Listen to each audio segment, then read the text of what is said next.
Okay, so with all of that said, I think that this is the point where I told y'all we're going to have a difficult conversation. And this is, as you can see down here, we're doing potential spoiler alert. I made a video about this a while ago, and there was news about potential leaks, and one of the potential leaks was about Black Panther, right? Black Panther 2. Now, let me just say ahead of time that potential leaks are not always something we need to take at full face value. Okay. Potential leaks are really not that much. Let me get this up here first, because I've told y'all that we were going to have to talk about a potential uncomfortable compromise. And it's something that I've had to specifically think about myself. And as someone who tries to be as unbiased as possible, even though I recognize my biases, I tell y'all when I'm biased about something, right? But one thing that I've done as a critic, as someone trying to be more professional as a critic, is I've tried to be challenging to myself. Because if I can't challenge myself, how am I going to be challenged by others, right? So I need to be my own worst critic. And when I say that, I'm talking about even the ideas or the things that I like or the things that I want. I have to also challenge that. And one of the reasons why I do that is because I think, for me anyway, it helps me not get to the point of arrogance, right? Like, it helps me realize that, like, I can't just be sniffing myself and feeling myself thinking that, you know, I can never be wrong or that other perspectives don't exist. So one thing I've done, even if you've watched any of my movie reviews, I've specifically crafted my movie reviews in a specific structure to tell you the good, the bad, and the reason. The reason why I do that is because the good forces me, whether I like the movie or not, to find something good about the movie.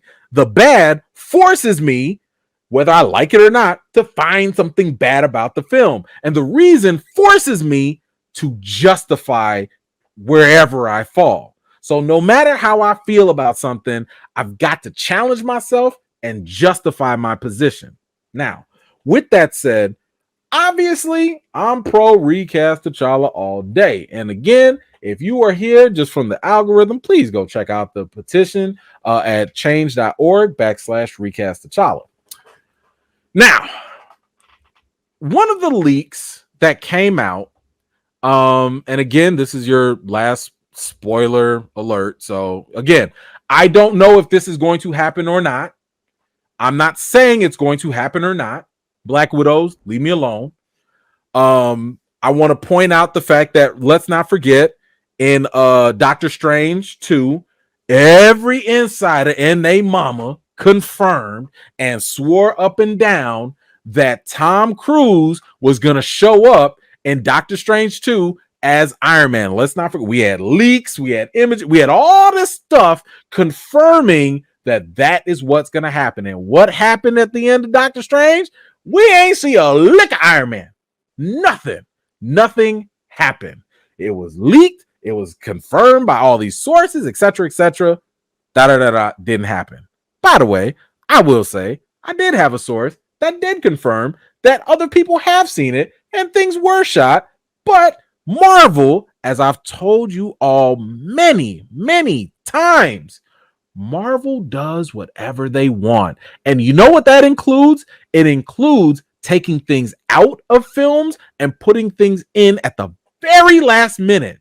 So they've also, by the way, and I've told y'all this too, Marvel, and this is documented too, Marvel will also react to things that are rumored or leaked. We just saw Marvel reacted to Recast T'Challa, and now they're changing the goalposts. They're shifting their conversation in regards to the idea or the movement to recast T'Challa, right? Okay, so Marvel is very flexible. That's my point.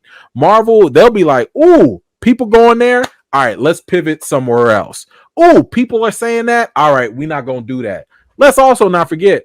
Was it not heavily confirmed and rumored that Fantastic Four was going to be announced at D23? And what happened? Marvel played us to the left. And if you listen to Kevin Feige and how he spoke, he was like, that's it. Nope, there's no other news. Because he knew that's what we were expecting. Marvel listens. So I say all of that. And again, this is the final warning that when I say the leak that happens or that was reported or whatever, it might not come true. But I wanted to explore whether this would happen or not. So here's the leak. So one of the leaks that came out was that at the end of Black Panther 2, some way, somehow, we don't really know exactly how, where, why, or whatever, that T'Challa is actually going to have a mysterious son. Some kid out of nowhere. Supposedly, this kid would be by Nakia. So, no, it's not going to be Storm, as some people think. It's not going to be that, but it would be a child with Nakia. Supposedly, this kid is hidden away somewhere. I don't know. Whoever, somebody finds a kid or whatever.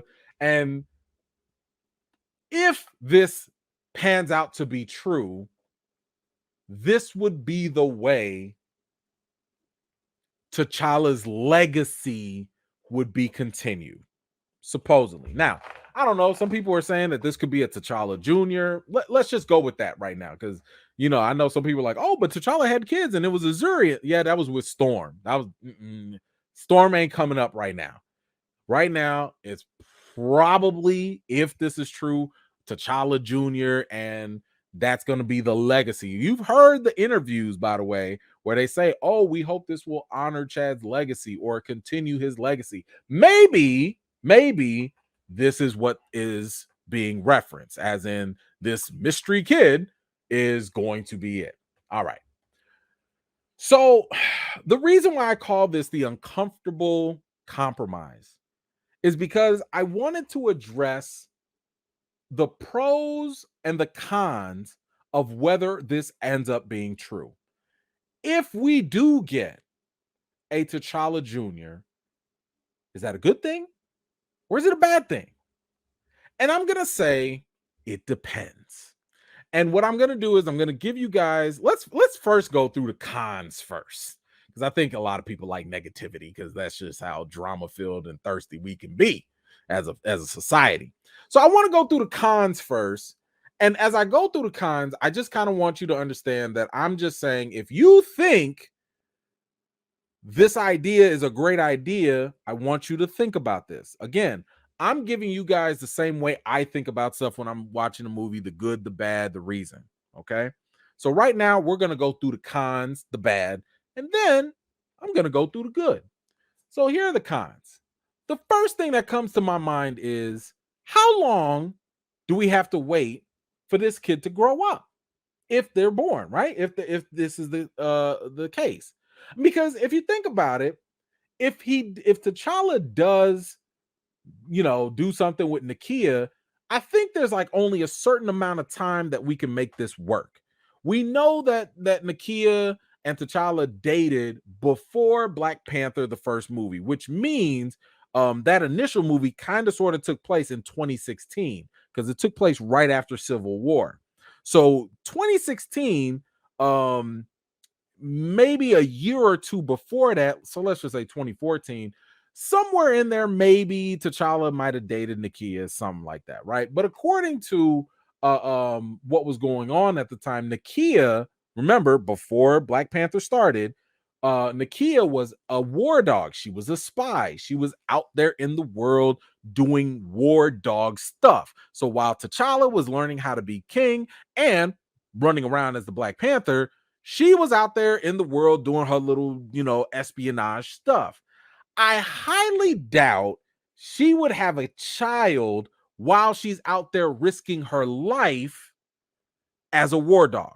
Okay. So let's just say, for whatever reason, Nakia is irresponsible and she didn't want to tell T'Challa about this baby or whatever. So she's like, man, we'll get that to the nanny. Let me go do my war dog stuff in the meantime. So let's say this kid was born in, I don't know, 2014 or 2016, something like that.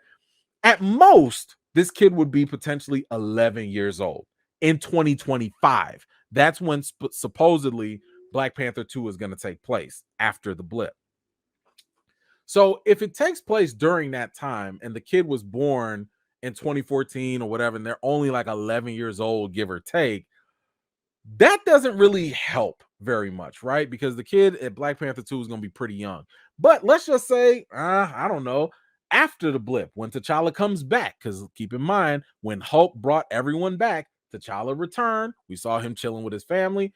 More than likely, listen, when you gone for 5 years, you gonna want to see your boo thing, right? So hey, maybe he goes up and meets Nakia like he fresh out of prison or whatever, and maybe that's when they got to knocking the boots. If that's the case, the kid potentially will be, I don't know, 5, 7 years old, maybe, give or take. I say this because when you think about the age of the kid, it's then going to make us wonder, how long do we have to wait for this child to grow up? How long before this child can step into his father's legacy before they become Black Panther or whatever? I mean, do we have to wait till he's 16, 18, 21? Who knows? And part of the reason why I say that it's kind of problematic is because think about Marvel. Marvel goes along real time, right? Like 5 years after Endgame is when this is all picking up, right? They go by real time. So my question now is like, man, what about the little kids that looked up to T'Challa that potentially are going to lose T'Challa in Black Panther 2, and now they have this child? How long do they have to wait for that child to grow up to fulfill the role for them? Then I also think about the older generation. What about the brothers, the sisters who are 60, 70 years old, etc., that waited 50 years to see the fictional character of T'Challa get on screen? You gonna make them wait another decade or whatever until this little kid potentially grows up before they can fulfill the stories and all that? That to me is a little bogus, especially when we're talking about fictional characters, and we're talking about the fact that, like, yo, we got time travel and all this stuff. I don't know. Maybe they use some magic to grow them up. I don't know. But all I'm saying is, if they go by the normal timeline, that's kind of a problem. The second issue I have, the second con, is potentially killing T'Challa again and giving him some secret kid only perpetuates the whole idea, the stereotype of the Black fatherless kid. And that to me is very antithetical to what the Black Panther franchise was created for and what it tries to perpetuate. What it was created for was to be an anti-stereotype for Black people. So, the idea that, like, we already talk about how the lack of Black fathers in general, but specifically Black fathers, is problematic. It's not okay. Let's also not forget the fact that the Black fathers have been just continuously killed off. T'Chaka killed Killmonger's daddy, and then Bucky killed T'Challa's daddy, and then now we gonna kill T'Challa. Like, yo, can we just have a Black father? Can we just have a Black father? Like, can they just stay alive on screen? Can we see the interactions with the sons and stuff, like, while they're alive? Can any of that would be great. Because when we sit here and talk about, when a lot of the comic fans revel in the Black love between Storm and T'Challa and having Azuri and having the kids and all that, it's because we don't have enough positive Black representation of a strong family unit. We don't have enough for depictions to be shown of those being broken. We have enough of that from history, maybe real life. It'd be nice to have fantasy where we actually have, I don't know, like Fantastic Four. You notice how Fantastic Four, we're not dealing with them being divorced and all this stuff. And, it's the family unit that's together. Why can't we have that with T'Challa and whoever? Why can't we have that in Wakanda? So that's all I'm saying is that I don't really like the idea of perpetuating the black fatherless child's like trope, because that's not, we have an opportunity to do more and show more.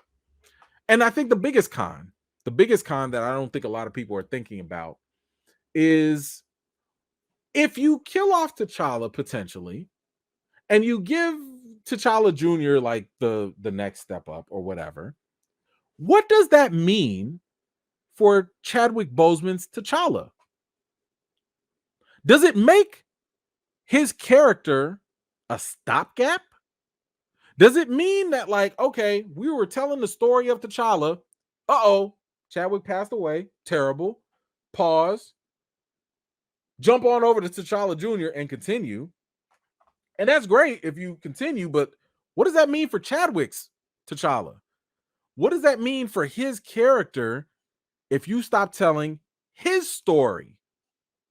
Because if you think about it, from Civil War, Chadwick's version of T'Challa learned not to let vengeance consume him.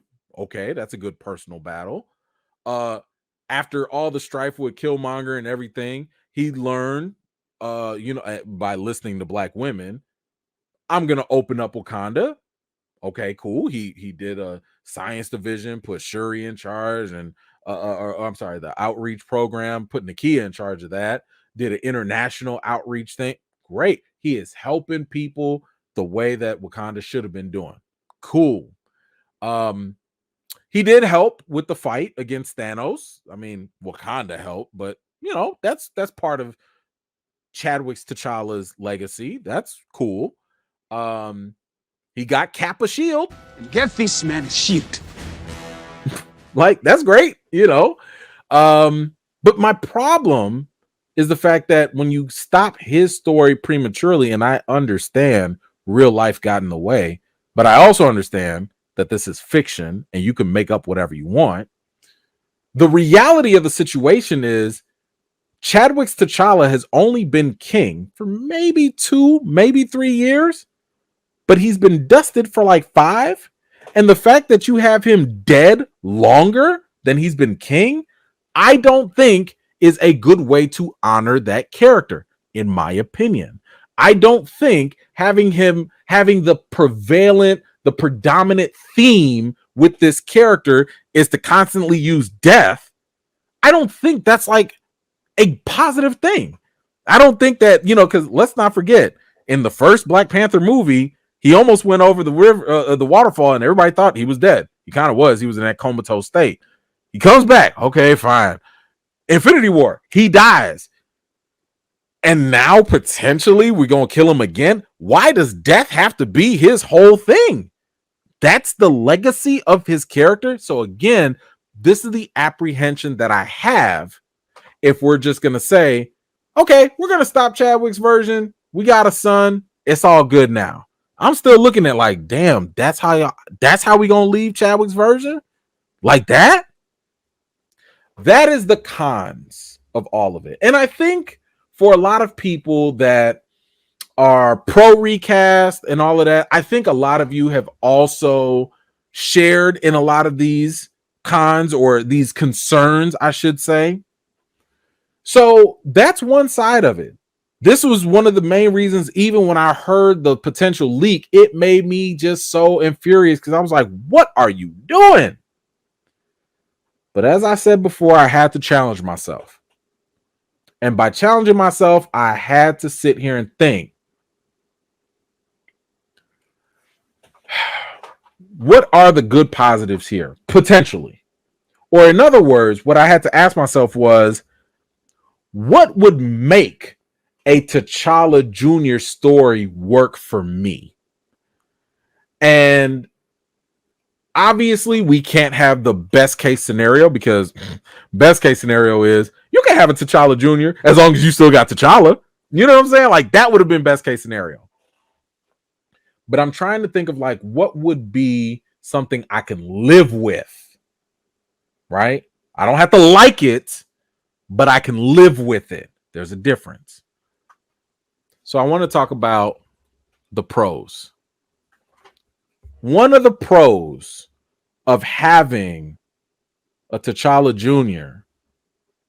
would be to pass on T'Challa's stories. To have T'Challa Jr. go through all the things that we love about T'Challa in the comics passed on to the son. Because what I want you to think about is if we're calling him T'Challa Jr., again, I'm using this, I don't know if that's his official name, but if we're calling him T'Challa Jr., it's kind of sort of a play similar to what happened in Batman v Superman. Ugh. With Lex Luthor played by Jesse Eisenberg. Technically, he was Alexander Luthor, Lex for short. So he wasn't the normal Lex Luthor that we knew of, but he was a different version. He was his son. So I'm thinking if they go the T'Challa route, the name T'Challa is what he's going to be called. He's going to be T'Challa. It's T'Challa. It's T'Challa. Nobody's going to call him Junior. It's T'Challa. So that might work when we hear it and when we see it. Maybe. But if you give him his stories, I think that is going to be something interesting. And again, I told you this is about challenging yourself. I mean, I'm challenging myself with all this. But one thing that I was thinking about was like, if you sat here and showed me a young T'Challa running around in Wakanda, no, he doesn't have his dad around. Yes, that would suck. But you know what? If you showed me young T'Challa ran into a young Aurora, just Monroe, if he ran into a young Storm, his same age, and butterflies were amiss, you know what? You know what? If you give me T'Challa Jr. and he meets a young Storm, is this not what we kind of sort of asked for? Is this not what we wanted when we say we wanted Black love represented on screen? If you give me a T'Challa Jr. and he still ends up having beef with Namor and maybe even Doctor Doom, we know Namor lives for a long time, so he gonna be around. You know Doom don't quit. He gonna be around. If Doom were to destroy Wakanda, kill Shuri, I'm not advocating that, but I'm just saying, like, if he just did something terrible and really made T'Challa Jr. like hate him and go after him, or if Namor did that or whatever, we do want T'Challa, Namor, Doom beef. We do want that. And here's the other kicker. This is going to be tough and it's going to be difficult. But at the same time, like I said, I want to challenge even my own thinking. If you gave me a T'Challa Jr. that could still communicate with his father, T'Challa, as a Panther, because we're not going to do the CGI thing, but if he could still talk to his father, T'Challa, on the ancestral plane, I think that would reinforce the theme of death not being the end. And I think that would help reinforce the fact that T'Challa from Chadwick's version has never left and he's always around. And I'm gonna give something else for the comic book fans too. If we also get T'Challa Jr. to showcase his brilliance as one of the smartest people in the world, maybe taught by his aunt, Shuri, And if we can get a T'Challa Jr. that can throw them hands like no other, I'm sorry, throw them paws like no other. And I'm talking about like vicious hand-to-hand combat style that we know was lacking before. Is that really going to be a problem? I mentioned earlier that one of the points of the petition was to not have an immediate recast. That's what I mentioned in the petition. But one other thing that I thought about in the petition was the very last tenet as well. And it was the most important tenet of them all. And that tenet was Recast T'Challa is asking for the portrayal of T'Challa to be allowed to continue in the MCU. If you give us a T'Challa Jr. and we call him T'Challa, and he marries or falls in love with Storm, and he got the beef with Namor and Doom. He got them hands. He's one of the smartest people in the world. He still has an ancestral spiritual connection with his father, Chadwick, the version in the ancestral plane as a Panther, not saying deep fake or nothing. I feel like that's a win for Recast T'Challa. And I feel like it's a win for the people that didn't want T'Challa recast. Because no one can replace Chadwick Boseman. I think we all agree about that. And some people don't want to see another T'Challa for whatever reason. I don't know. But if you give me a T'Challa Jr. that fulfills everything we've desired from T'Challa and more, it's not going to be perfect, but it will be an uncomfortable compromise. And I think I could live with that. I won't like it if it's true, but I think I could live with that. And I'm just going to put this out there just so you guys can marinate on it. You don't have to agree with none of it. You don't have to like none of it. Maybe you do like it. I don't know. But I think it's worth exploring and thinking about if they go that route. Because for me, I had to force myself and think, if y'all give this to us, this is what I hope you would do with it. If you're going to give us lemons, I hope this is the type of lemonade that you make with it. Anyway, that is my thoughts on, like I said, the uncomfortable compromise. Obviously, the nature of compromise means everybody's not going to get what they want. No one's going to win truly. Everyone's going to lose a little. But at the end of the day, I think the bigger question is, what's your hill? And I respect everybody's hill. If you still don't want T'Challa recast, that's fine. I respect that. If you still are like, man, forget that compromise. I want my T'Challa 616 back. I respect that too. I'm fine with it. But I am going to be beholden to everything I've said in the petition, which is I just want the portrayal of T'Challa to continue, because for me, I want that lead role to continue because that's a huge thing for representation. I want kids to still have T'Challa. Let's be honest, a 10, 12-year-old kid or whoever's watching, they're not going to care if it's Junior or not. Yes, us comic fans, us diehard fans are going to be mad because it's not exactly like the comic. I hear you. I agree with you. It's definitely somewhat uncomfortable.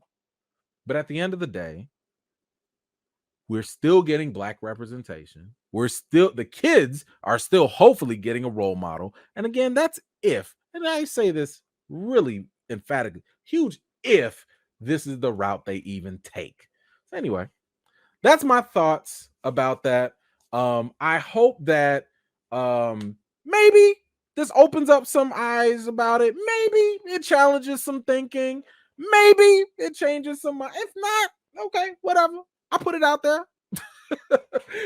So anyway, y'all let me know, what do you think about the uncomfortable compromise potentially for Recast T'Challa if it comes via a T'Challa Jr. Y'all let me know your comments down below. Thank you so much for watching. This was just a segment of one of my live chats, and if you're interested in joining in on the next one, be sure to subscribe and turn on your notifications for more. I've got more videos and reviews to do for you all, and until next time, I'll see you all later.